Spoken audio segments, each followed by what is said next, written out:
Hello guys, we are staying in Chandpur. আমাদের জায়গাটা দিয়ে হাঁটতেছি, এটা হচ্ছে চাঁদপুরের রেল স্টেশন। আমি এখন রেল স্টেশন ধরে হাঁটতেছি। আর আমার পিছনে আমি যদি আপনাদেরকে দেখাই, আমার পিছনের সাইডটা হচ্ছে চাঁদপুরের রেল স্টেশন।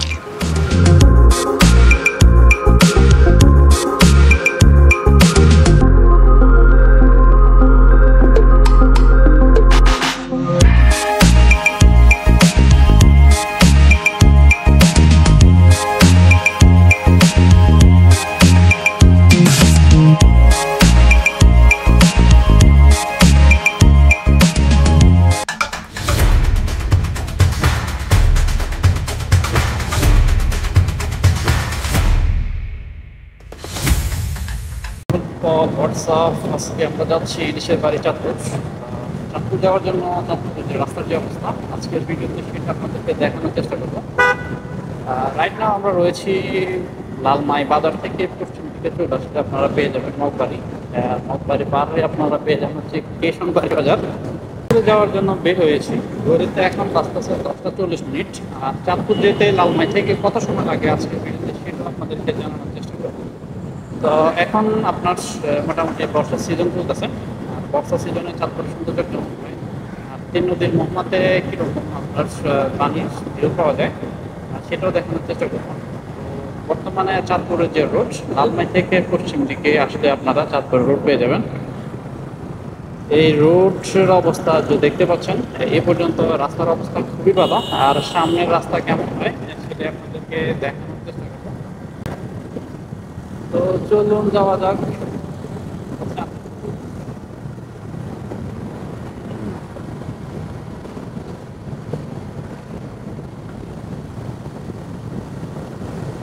এখানে আবার কিসের টোকেন? আলহামদুলিল্লাহ, দীর্ঘ 50 মিনিট রাইড করে লালমাই থেকে চলে আসলাম হাজীগঞ্জ বাজারে। তো এই মুহূর্তে আমরা রয়েছে হাজীগঞ্জ বাজার। আর বর্তমানে আপনার চাঁদপুরের রোড অসম্ভব খারাপ। আপনারা রাস্তা কতটা খারাপ সেই ফুটেজটা আমি আপনাদেরকে একটু পরে দেখাচ্ছি। এখন রয়েছি হাজীগঞ্জ বাজারে। প্রায় 20 মিনিট ধরে বাজারের এই মাথা থেকে ওই মাথা পার হইতে পারতেছি না। রাস্তায় প্রচুর পরিমাণ ট্রাফিক। দেখেন, গাড়ি চালানোর মতো, হুন্ডা যাওয়ার মতো জায়গা নেই। আর এত জ্যাম হওয়ার প্রধান কারণ হচ্ছে আপনার বাজারের মধ্যে ফুটপাতে যে দোকানগুলো আছে, আম বলেন, মৌসুমি ফলের দোকানে বেশি দেখলাম। আর সামনে কি হচ্ছে বলতে পারতেছি না, সামনে গেলে বুঝে যাবে। তো এই বাজারে আমাদের অলমোস্ট 20-25 মিনিটের মতো নষ্ট হচ্ছে। দেখেন, এ হচ্ছে চাঁদপুর রোডের অবস্থা।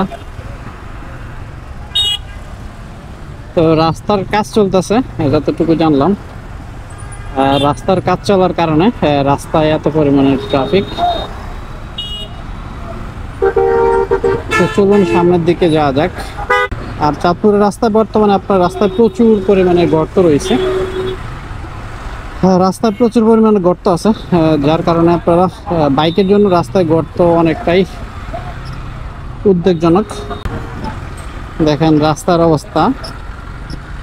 এখানে রাস্তা উল্টায় রাখছে, হয়তো রাস্তার কাজ রিসেন্টলি করবে। আপনারা যারা চাঁদপুর আসতে চান, আই থিঙ্ক আমার ভিডিওটা দেখে আপনারা একটা প্রাথমিক ধারণা নিতে পারেন। আর হাজীগঞ্জ আস্তে আস্তে আপনার রাস্তার মাঝখানে অনেক বড় বড়, যদি আপনি অসতর্কভাবে চালান সেক্ষেত্রে যে কোনো সময় আপনি অ্যাক্সিডেন্টের সম্মুখীন হতে পারেন। তো রাস্তার অবস্থা খুবই বাজে।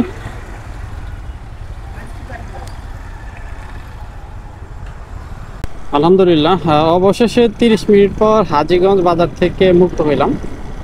তো হাজীগঞ্জ বাজার এখানে রাস্তার কাজ চলমান, যার কারণে রাস্তার মধ্যে প্রচুর ট্রাফিক। আর রাস্তায় ট্রাফিক যেমন তেমন, আর উপর হচ্ছে বৃষ্টি, সেকেন্ড হচ্ছে রাস্তা নষ্ট। তো সব মিলিয়ে রাস্তার অবস্থা খুবই বাজে, রাস্তার ট্রাফিক। আর এখন ঘড়িতে বাজতেছে আপনার 11:50, অর্থাৎ দুপুরের দিকে যদি আপনার এরকম জ্যাম হয়, আপনার সন্ধ্যার দিকে চিন্তা করেন বা বিকেল টাইমে যখন মানুষ সবাই বাজার করতে আসবে তখন এই বাজার অবস্থা কী হবে। তো আপনারা যারা চাঁদপুর দিকে আসতে চান, এই ভিডিওটা দেখে আপনারা আই থিঙ্ক আপনাদের একটা বেসিক আইডিয়া হয়ে যাবে। তো এই দিকের রাস্তা মোটামুটি ভালোই পাচ্ছি। তো চলুন সামনের দিকে যাওয়া যাক। চাঁদপুর যাওয়ার পথে রাস্তার এই ভিউটা দেখেন, আর দুই সাইড হচ্ছে সারি সারি গাছ, আর মাঝখান দিয়ে আমাদের ছোটো চলা। তো আমরা অলরেডি হাজীগঞ্জ বাজার পার হয়ে চলে আসছি। আমাদের এখান থেকে এখনও চাঁদপুরের দূরত্ব প্রায় 10 কিলোমিটার। তো আমরা রওনা দিয়েছিলাম 10টা 40, এখন ঘড়িতে বাজতেছে আপনার 12টা 5, অর্থাৎ আপনার 1 ঘন্টা 20 মিনিটের মতো হয়ে গেছে। আর আমাদের যেতে আরও কত সময় লাগবে সেটা আপনাদেরকে গিয়ে জানাচ্ছি। আমরা এতক্ষণ বৃষ্টিতে ভিজছিলাম, আবার এদিকে আপনার রোদ উঠে গেছে, আর এখন রাস্তার ভিউটা অসম্ভব সুন্দর লাগতেছে। আসলাম চাঁদপুর। চাঁদপুর আমাদের এখান থেকে মাত্র 2 কিলোমিটার।